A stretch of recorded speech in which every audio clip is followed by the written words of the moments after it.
To start off my speech, I want to tell the class to think of an embarrassing moment.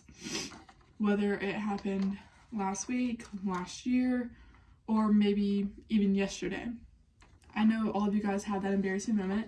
I know all of you guys got it in your head because as soon as someone says think of an embarrassing story, you know immediately which one you're going to think of. Now, I want all of you guys to think about how your life's going now, even with that embarrassing moment when it happened. I want you to think about how it's not really affecting you now, how it didn't define you as a person. Now, I want to share my story with the class of my embarrassing story. So, back in 7th grade, both my sisters were going blonde, and really so was everyone else. And I didn't want to be a brunette anymore. I was like, you know what, let's go blonde. Everyone else is doing it, why not me do it too? So, I decided I'm gonna go blonde. My mom's a hairstylist. She's the best in the game. She knows what she's doing. So I went up to my mom. I was like, let me go blonde. And she was like, I mean, I guess so. You've been brunette your entire life leading up to this day in 7th grade, but I guess we can make you go blonde. So she let me go blonde. And safe to say, it was a terrible decision. This is me blonde. It was god awful. I don't know how I convinced my mom to let me do it. This is also a picture of me singing in my bathroom. It's a screenshot. That's also kind of embarrassing that I'm showing you guys this, but please just ignore it.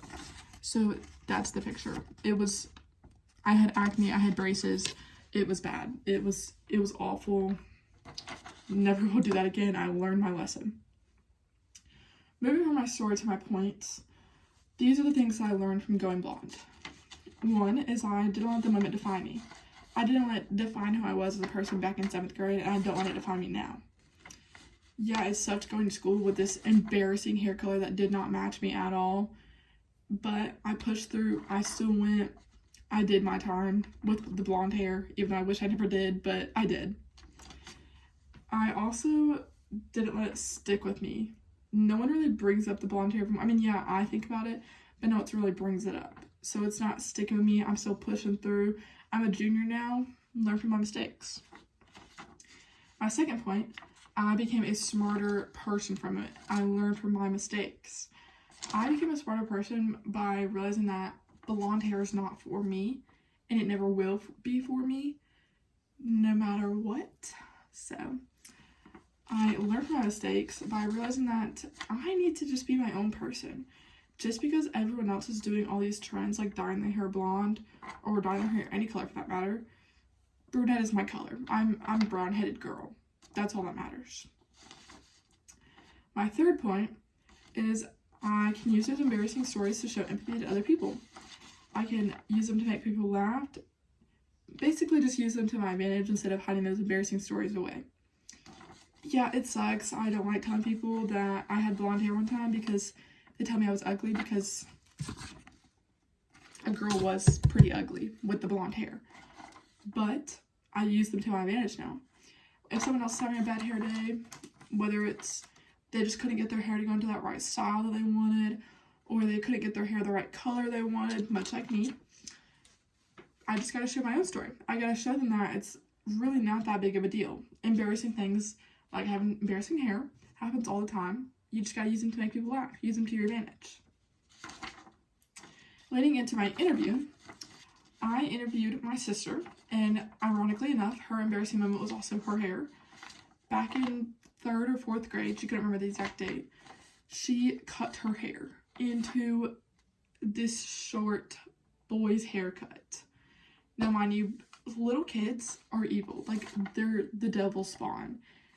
Honestly, I think they're worse than 16, 17-year-olds because they say things and they have no remorse because they're little and they just don't know what they're saying.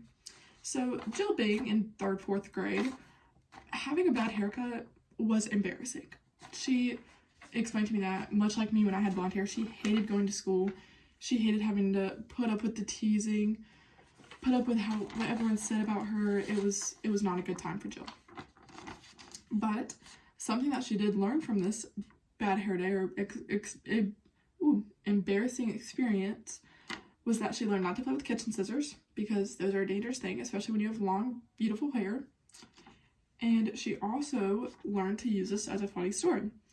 now when her and her friends are just sharing funny stories or they're just talking about an embarrassing thing that happened to them, she loves bringing up when she cut her hair into a little boy's haircut because it gets everyone laughing no matter what. She also said that she uses it, or that people used to try and make fun of her for it, but she owned that haircut. She may have been in 4th grade or 3rd grade, but she owned it like a model. She owned it. This is the picture of Jill with her short hair. She was still cute, but she did have a little boy's haircut, so it was not the best. So ending off my speech, I want to explain how, after hearing both stories, it shows that me nor my sister let embarrassing moments define us. We kept pushing, we kept going to school, we kept playing sports, we just suck it up and dealt with it, much like our dad taught us. We used the bad hair days to our advantage. Me and her both learned not to let it define us, and we also learned that, from mine and Jill's stories, that we now can use these bad times to our advantage by learning that, 1, I'm never going blonde again, and 2, Jill never needs to cut her own hair again. Just leave that to my mom, to the professional. Finally, I realized if someone else is having a bad hair day, I can use mine or Jill's stories to cheer them up. Much like I've been saying this entire speech, you have to just use these bad stories to your advantage, just to try and show people that it's gonna get better. Eventually your hair is gonna grow back out, or eventually you're gonna get your braces off, or eventually the acne is gonna go away. You just gotta give it time. But to not let those embarrassing moments define you, whether it's having bad hair, having acne, having braces, not having the same clothes as everybody else, don't let them define you as a person. You keep moving, you keep playing your sports, you keep going to school, you just gotta stick with it. Thank you.